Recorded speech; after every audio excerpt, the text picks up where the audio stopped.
इधर क्या किया राजा हरिश्चंद्र ने, तेरा लीनो हाथ क्रोध के साथ गिरा उच्चारी, और तो दिए जान से मार रे के डंगने हत्या।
चतुर्भुज रूप धारण करके भगवान सामने आ गए। बोले धन्य है राजा, तेरी सब परीक्षा हो रही थी तो जवाब दिया कि जब परीक्षा हो रही थी तो पुत्र कहाँ है, आवाज लगाओ। बेटे को आवाज लगाई, रोहित खेलता हुआ आ गया। राजा हरिश्चंद्र से कहा है कि ओरे राजा तू धन्य है, इतनी बड़ी परीक्षा पार कर गया। राजा हरिश्चंद्र बोले नाथ, हमारी परीक्षा लई सो लई, कलयुग में कबहू का हुआ आदमी की परीक्षा मत लियो धोखे से, वरदान मांगो। तो बोले साईं इतनो दीजिए जामे कुटुंब समाए, मैं भी भूखा ना रहूं कोई साधु न भूखो।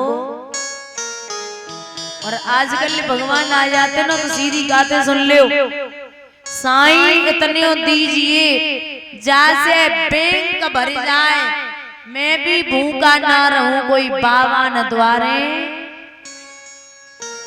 चंद्र टरे सूरज टरे, टरे जगत व्यवहार, पैदृढ़ श्री हरिश्चंद्र को टरे न सत्य।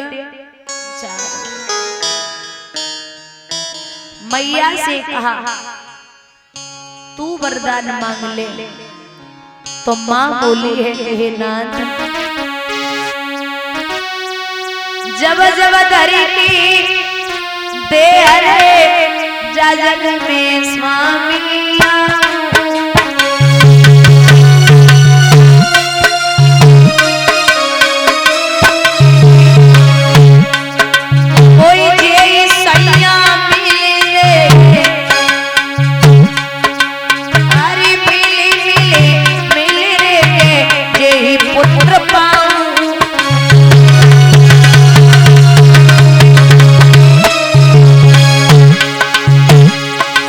महाराज के मन में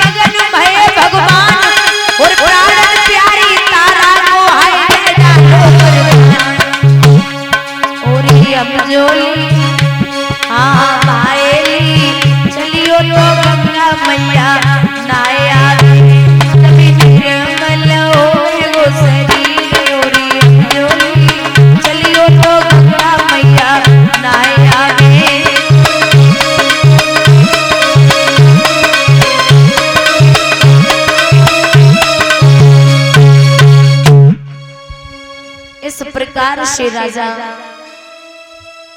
हरिश्चंद्र की परीक्षा को पूर्ण किया। महाराज कहते हैं कि ऐसे ऐसे भक्त और राजा हुए जिन्होंने अपने सत्य और धर्म को कभी नहीं छोड़ा।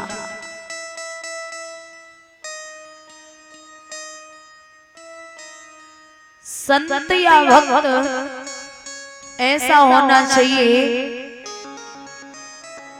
जो हमेशा प्रभु के नाम के लिए और प्रभु के दर्शन के लिए, प्रभु के काम के लिए तत्पर रहे। क्योंकि जब जीव आता है दुनिया में तो प्रभु ने हाथ देते और कहते इन हाथों से मेरी भजन में तू तालियां बजाना,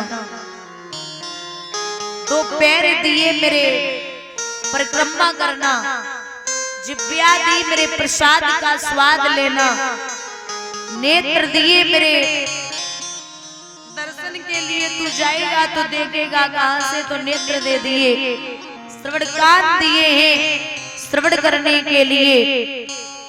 और कहते हैं कि भक्त भी भगवान का ऐसा होना चाहिए जिसे हर चीज में भगवान दिखाई दे। एक बड़े अच्छे महात्मा जी हुए नामदेव जी, उन्हें हर एक चीज में भगवान दिखाई देते थे। एक बार तो